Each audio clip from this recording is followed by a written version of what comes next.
Alright guys, peace be to you all. Assalamualaikum. Omar here. I thought I would talk to you guys today about money and how physician assistants, now known as physician associates in the US and the rest of the world, make money. So there's a few ways. The main way we make money is by straight salaries or wages. So we get paid hourly, and that really depends on your who's ever hiring, whether it's a hospitalist group or a doctor. So I work with a doctor now, so they may hire you on an agreed upon rate. So typically PAs may make anywhere between $48 to maybe $55 an hour. So you multiply that times about 2,000, so that'll give you your annual income. This is in the US anyway. There's about 2,000 work hours in a year. And then another way we get paid is by services that we do. So some of my colleagues have really established themselves in a niche of offering services. Like one of my buddies, one of my friends, I interviewed him, is a neurosurgical PA.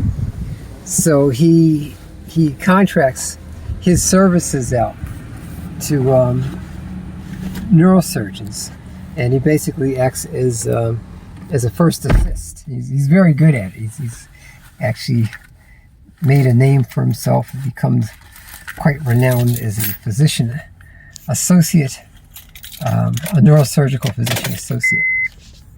PAs like myself, sometimes I've worked on contracts.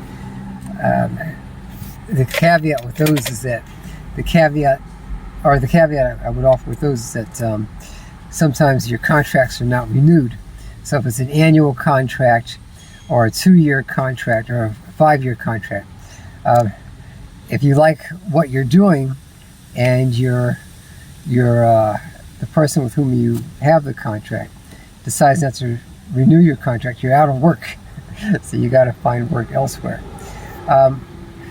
Other ways we get paid is by working for non-profit organizations.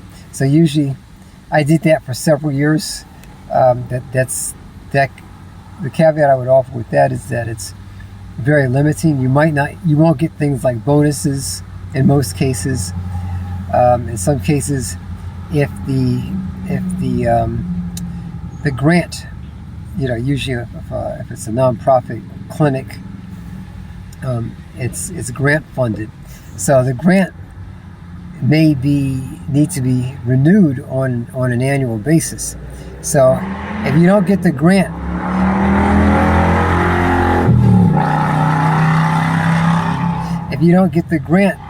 the next year, you're out of a job. If that grant pays for the bulk of your salary. I've had that happen before. Much to my chagrin, it wasn't fun, but I enjoyed the work I was doing for nonprofit.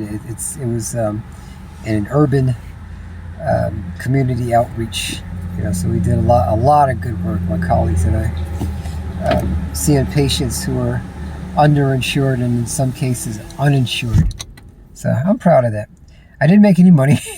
I made just a little bit of money, but it wasn't a lot, and we didn't get our contract or our grant renewed, so thus went my job. But one good thing about working for nonprofit organizations, especially if it's a clinic, as a physician associate, sometimes you can get your college tuition paid off, especially through the government. So they do this thing in Washington, D.C. Anyway, we're not a state, but they will pay off the college tuition of physician associates if you work at a non-profit clinic or a non-profit hospital, provided that that particular hospital or clinic has an agreement with the city. So you can check with the city or the state in which you work, which you have your license, to see if something like that exists for you. So you can also work at the Federal Bureau of Prisons or the American Indian, I think it's called the American Indian Reservation, and work at clinics there, and they'll pay off your loans. And of course, there's the Uniformed Health Service Centers. But I digress. So how we get paid.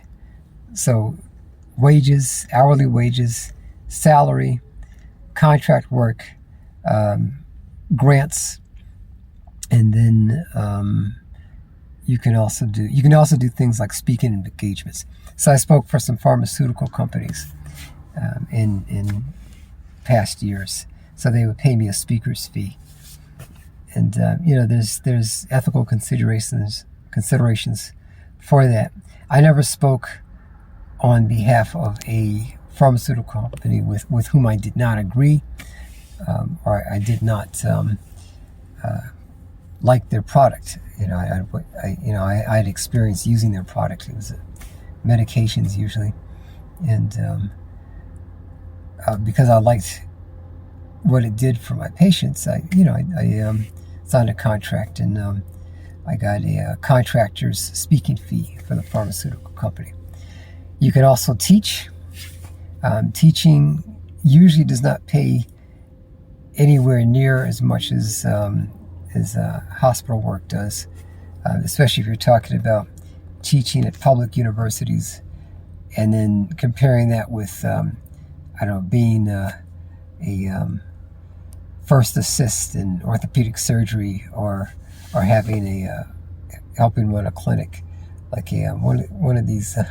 I think they call them aesthetics medicine, where you're doing lip injections and microdermabrasions and that kind of thing for the making people look beautiful.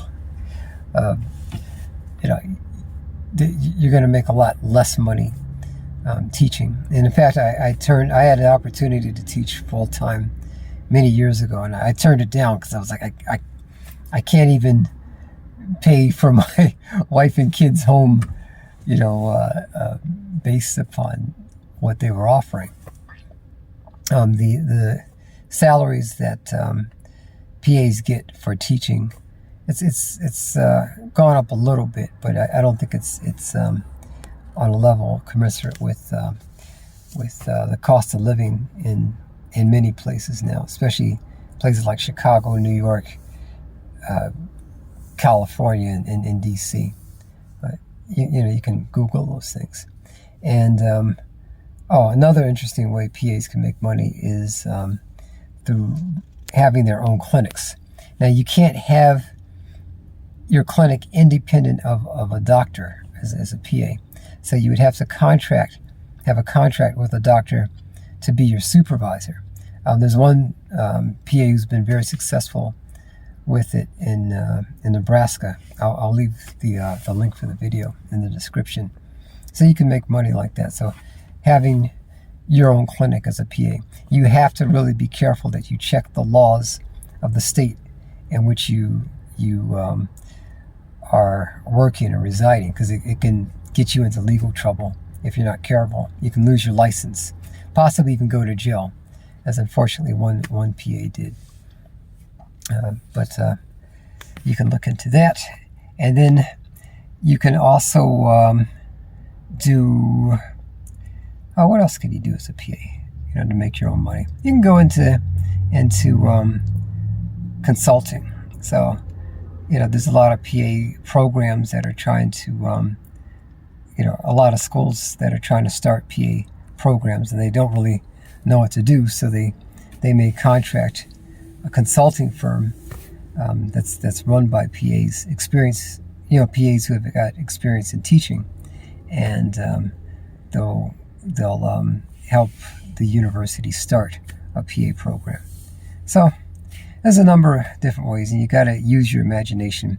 You can also start an educational program where you're helping PAs pass the boards or physician assistant national certification exams, and then our PANRE, so the recertification exam.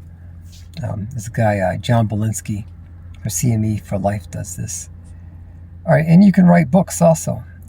There's another PA, forgot his name, but he's got PA Pearls, and he's got a book on PA board exams.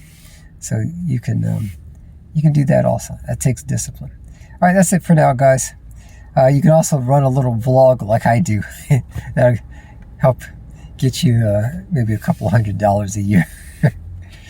Help you pay for gas. But if you have any interest in being a PA, please feel free to reach out to me. I'll leave my contacts information in the description. I wish you guys the best of success in your positive endeavors. Peace.